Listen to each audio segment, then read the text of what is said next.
the...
Any further insights on the particle clouds, Melville? To be honest with you, Byron, I feel like a caveman trying to study Bose-Einstein condensate. I'm seeing unknown particles whose every property violates the laws of physics, apparently capable of being controlled and recombined into just about anything.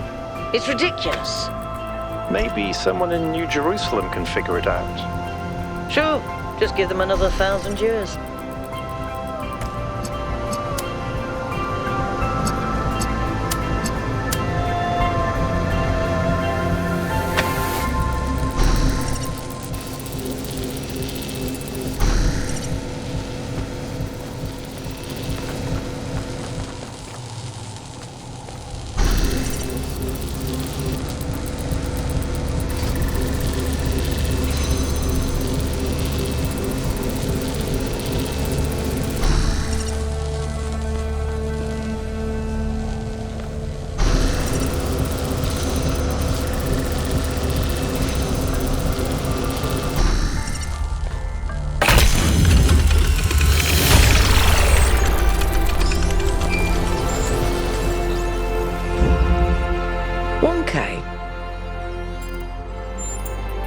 Do you have any idea? It will. I don't.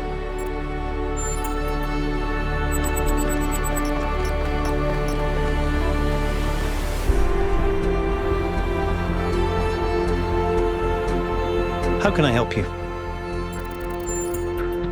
Then it would be... I think... Okay. Herman. Could be. In the prince.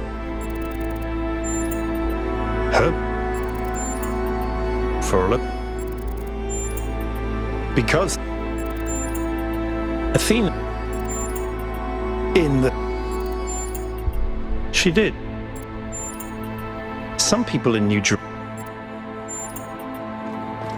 This body replication technology is proof of just how vital this expedition is.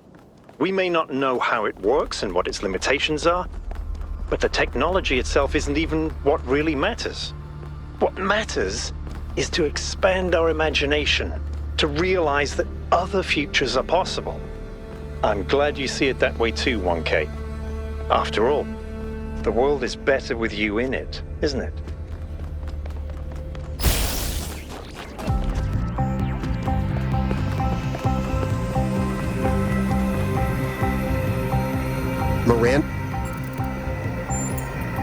Miranda?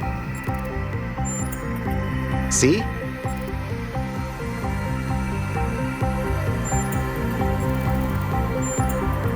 I'm not sure, to be honest.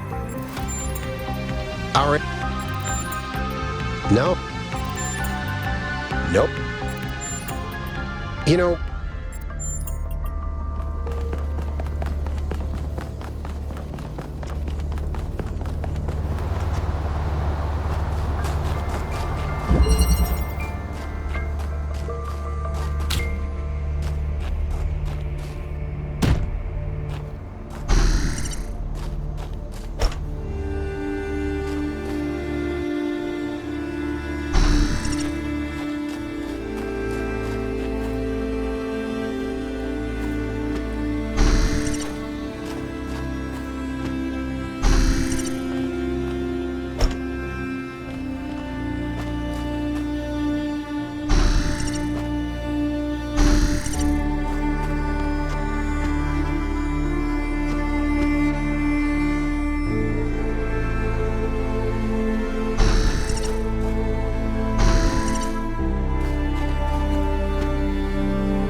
I'm glad to see all those overloads haven't damaged your logic circuits.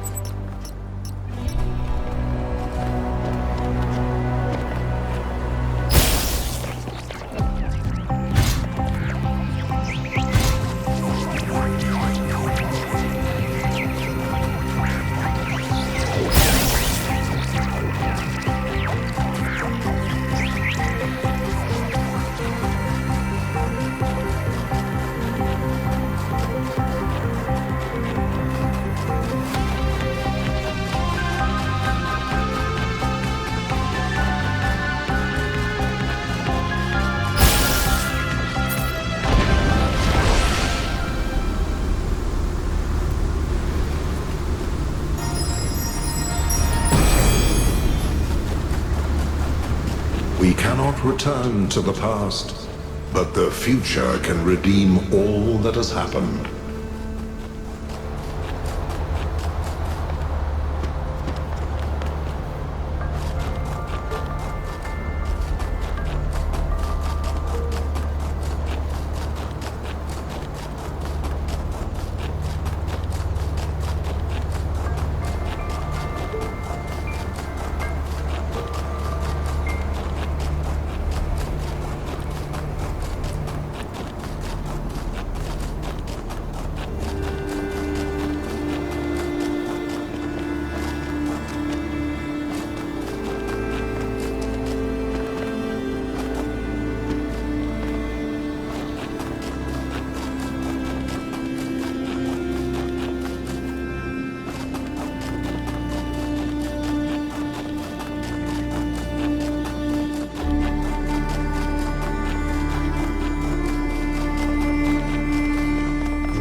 As we continue exploring the cold northern reaches of the island, the contrast between the harshness of this place and the softness of New Jerusalem becomes more and more pronounced. There is a kind of madness in what we are doing, going to a place that is so hostile to our existence. That does not mean there is nothing to love here. There is, in fact, a great beauty, but it is a hateful beauty. A beauty you can only love because there are places that are not like this.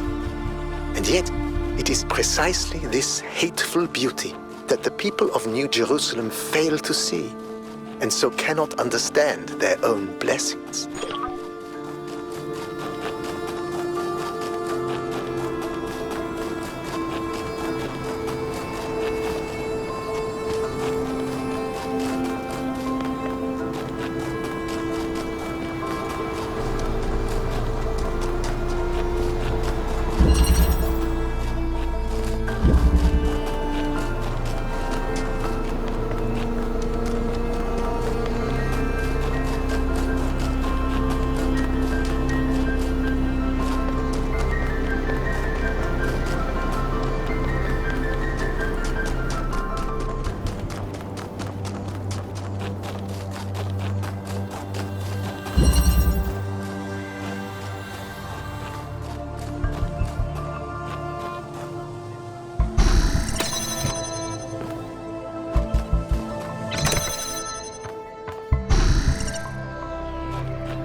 I can't imagine spending years in such a desolate place. For what? Science? Enlightenment? I'd much rather be back home in New Jerusalem. I think it's beautiful in its own way. But I don't understand how our ancestors could survive here. They were so fragile. Imagine getting stuck out here in the cold. I wonder if there are wolves. It's kind of a miracle biological humans lasted as long as they did.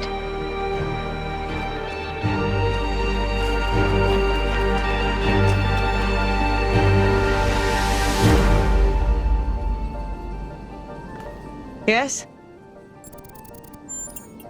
Of course I... Busy. You seem... I've never... The data... Maybe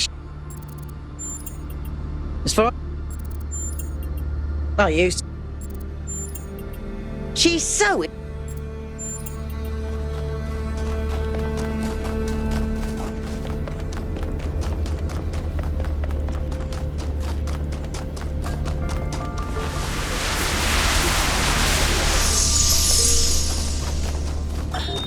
If we believe that life is inherently valuable, if we think that other species are worth preserving, and we recognize that most of the universe is barren, then it follows that we have a duty not only to defend life, but to spread it. If life is the most valuable thing in the universe, then perhaps in a sense, the cosmos itself is depending on us to do this. Like birds carrying seeds to uninhabited islands. Maybe that's our role in the galactic ecology.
I am so glad I'm not in charge of solving these.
It's an old saying about how, in the end, the sea will claim everything.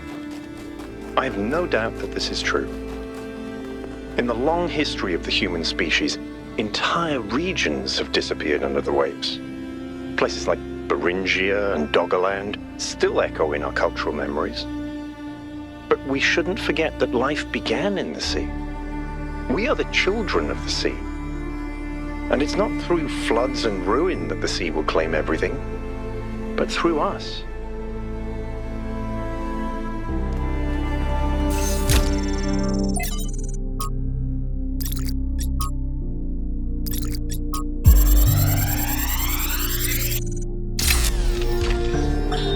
Now I have to talk science fiction for a bit because I love science fiction, but it drives me nuts. There's this cliche that shows up over and over, and every time someone uses it, everyone pretends it's really profound. It goes something like this. A scientist invents something good, but, oh no, it's actually really bad. You could have something that makes your life better, but no, you can't. How dare you even want it? That's hubris. That's playing God.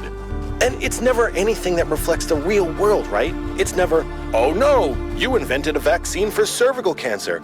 Oh no, you invented a new class of antibiotics. Oh no, you cured malaria. How dare you? Those diseased mosquitoes are way more important than human lives. How did science fiction become so reactionary? You know, if we all thought this way, you guys wouldn't even exist.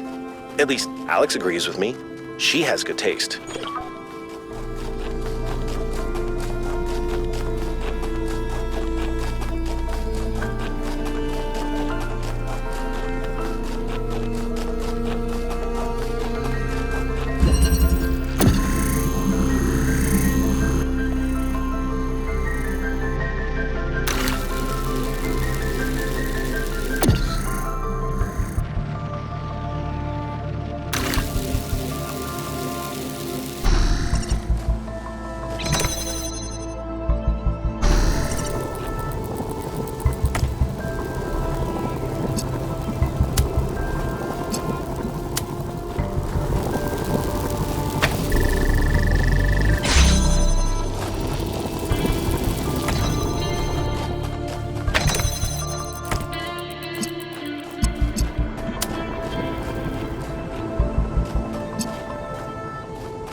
We begin with the self, because that is what determines our existence as individuals.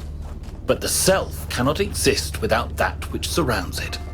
The citizen lives within the city, and the city lives within the cosmos. So now we must apply the principle we have discovered to the wider world and ask, if man is like a machine, could it be that the universe is similar in nature? And if so, what follows from that fact?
If the fool persisted in his foolishness, would he become wise?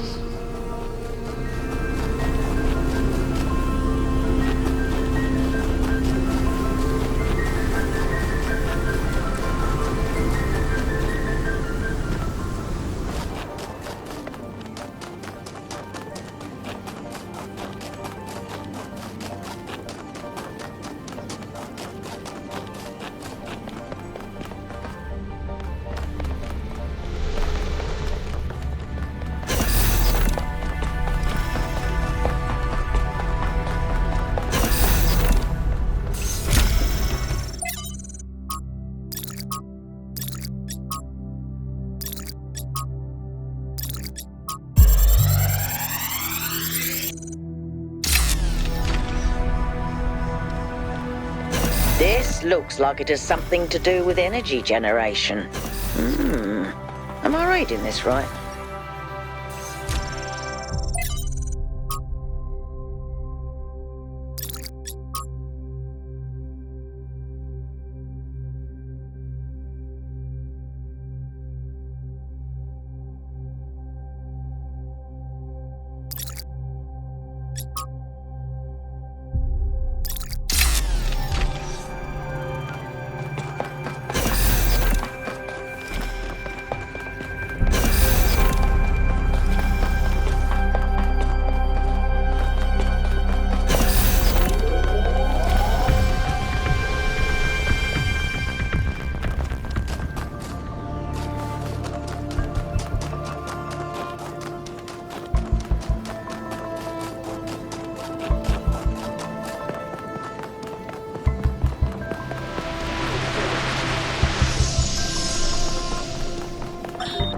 I wonder what it was like when the ancients were still here. Their world seems so lively. Not always in a good way. Interesting times are great to read about, but rarely great to experience. That's true. But they left behind so much art and philosophy and religion, and so many strange stories. Is New Jerusalem like that? It was, in the beginning.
invoking the gods to help you.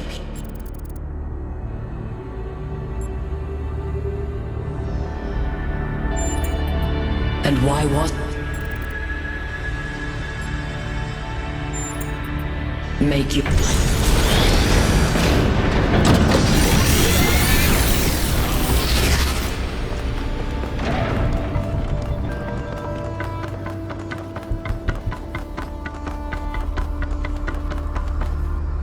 The pattern is holding. Solve the puzzles, enter the tower, speak to an entity, turn on the beam.